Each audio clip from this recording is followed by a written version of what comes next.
Kancho pinagandaan na ang future nila Paolo Avellino at Kim Chiu. Actress, ito ang reaksyon.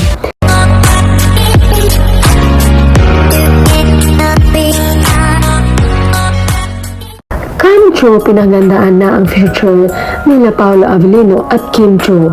Actress, ito ang reaksyon. Nilabas na ang vlog ni Kim Chiu tungkol sa bagong look ng bahay nito sa Cebu. Nag-house tour naman ang actress para makita ng kanyang mga tagahanga ang bagong itsura ng pinarenovate niya na bahay nila sa Cebu. Sa part ng room ay kinilig naman ang mga fans sa sinabi ni Kim. Saan niya, dito kami ng asawa at mga anak ko na kambal. Sabay tawa ng actress. Dagdag pa ni Kim, ba't parang pampamilya naman itong ginawa ni Sis Kami. Masaya naman ang netizen sa pahayag ni Kimi at ito ang chika nila. Talagang she's ready na mag-settle kasi kahit noon pa napanood ko siya sa isang show na gusto niya maging anak ay kambal or triplet para isang bugahan na lang daw. Manifesting kami ni Kimi ay kambal agad unang anak niyo ni Paolo. Kim nagpapahiwatig na para magkapamilya na. Unang manifestation ata ito ni Kim sa taong ito. Pangarap niya talaga yan. Yes, basta dalawa para kay may playmates. Kayang-kaya yan ni Pao yan. Niready na daw kasi ni si Kami.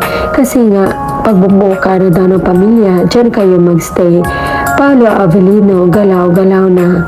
Dream talaga ni Kemi magkaanak ng kambal. Sana matupad, Kemi. Yan kay Papa God. Nagpapahiwating na din si Kemi. 34 na nga naman. Masaya talaga ang idol namin. Gawin mo na talaga idol ang magpamilya. Kasi gusto na namin magkaanak kayo ni Daddy Pao mo.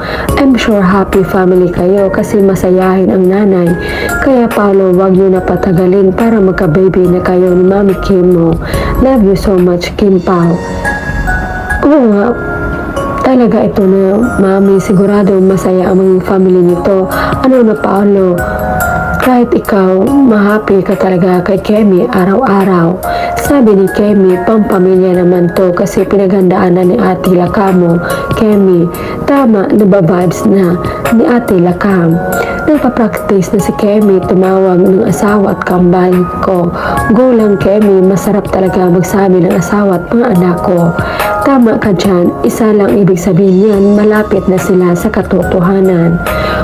Consistent talaga si Kemi. Way back, I remember nag-interviewin siya ni Chris Aquino. If magsasawa siya, ulan anak gusto niya. Ilan anak gusto niya? Sabi niya, kambal or triplets para isang bugahan lang. Yes, indeed, Ox talaga kasi ma-feel mo naman kung ang taong ito ay worth fighting for. Basta ako, kung sino mahal mo Kim at feel mo siya na si Mr. Right, then go. Kahit may asawa ka na, nandito pa rin ako always. See this coming March 26, it's a date. My love will make you disappear.